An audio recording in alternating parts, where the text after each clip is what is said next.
मेरा नाम है चेतन आणि आपण नेहमी भेटन, तर चला क्षणाचाही विलंब न करता एक्सप्लोर करूया इंदिरा गांधी राष्ट्रीय मानव संग्रहालय भोपाळ. मानव संस्कृतीचा इतिहास आणि त्याची एकूण एक पानं उलगडण्यासाठी आज आपण एक्सप्लोर करत आहोत इंदिरा गांधी राष्ट्रीय मानव संग्रहालय भोपाळ. मध्य प्रदेशची राजधानी भोपाळ मधल्या श्यामला हिल्स येथे 200 एकर परिसरामध्ये पसरलेले इंदिरा गांधी राष्ट्रीय मानव संग्रहालय हे एक मानववंशशास्त्रीय संग्रहालय आहे, जे भारतातील मानवी आणि सांस्कृतिक विकासाचा इतिहास दर्शविते.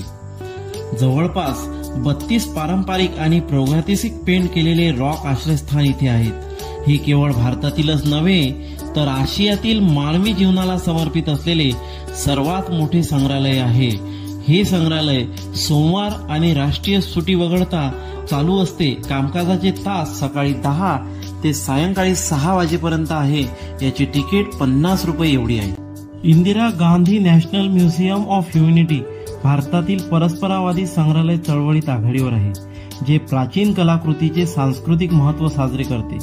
राष्ट्रीय एकात्मतेला चालना देण्यावर, लुप्त होत चाललेल्या सांस्कृतिक परंपरांचे जतन करण्यावर आणि प्रदर्शनाद्वारे जैविक विविधतेचे प्रदर्शन करण्यावर लक्ष केंद्रित करते.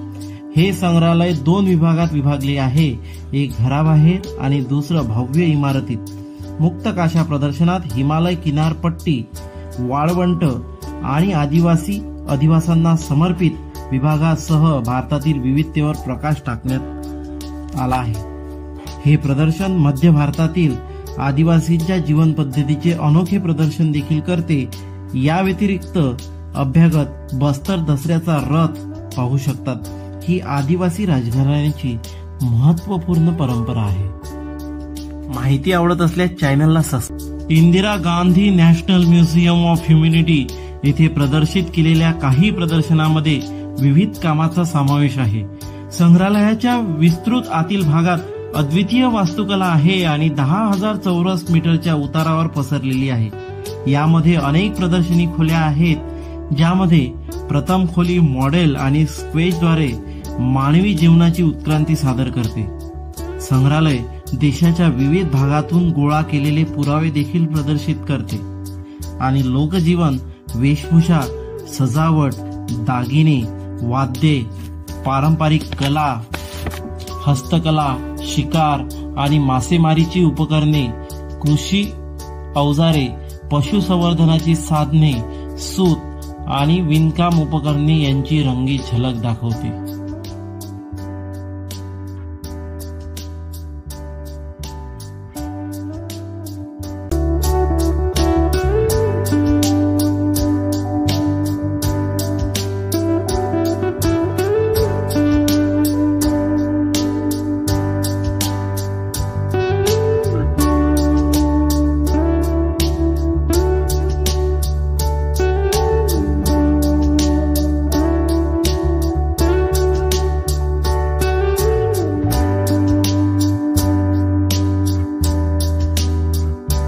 आल्यानंतर पहिली गोष्ट हे करा की या म्युझियमला या म्युझियममध्ये प्राचीन, अतिप्राचीन आणि दुर्गम अशा मानव संस्कृतीचा इतिहास आपल्याला पाहायला मिळेल.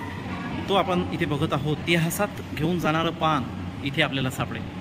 हे बघा माझ्या मागे प्राचीन काळातील झोपडी आणि अनेक असे वास्तुशिल्प, वास्तुकला आपण बघू शकता.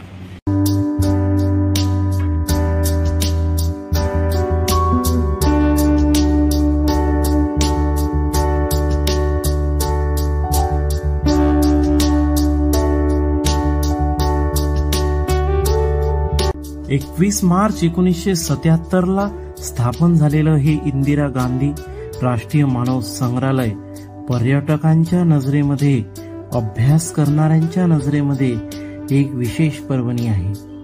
इथे येणारा प्रत्येक अभ्यागत हा काही ना काही शिकून जातो. तसेच मानवी उत्क्रांती कशी झाली याबद्दल त्याचा अभ्यास अधिक गाळा होतो, जेणेकरून त्या अभ्यासाचा फायदा तो इतर विद्यार्थ्यांना सुद्धा देऊ शकतो.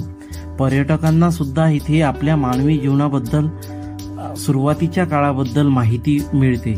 त्यामुळे अनेक पर्यटक इथे आवर्जून येतात व या म्युझियमची इत्थंभूत माहिती घेतात. हे सर्व काही आपण CKRK ट्रॅव्हल लाईफ सोबत एक्सप्लोअर करत आहोत. चॅनलला नक्की सबस्क्राईब करा, जेणेकरून आम्हाला नवीन व्हिडिओ बनवण्यासाठी प्रेरणा मिळेल. आदिवासी संशोधन केंद्राच्या आवारात शामला टेकडीवर असलेल्या राज्य आदिवासी संग्रहालयाचा उद्देश हा मध्य प्रदेशातील आदिवासीची संस्कृती व जीवन जतन करणे हा आहे.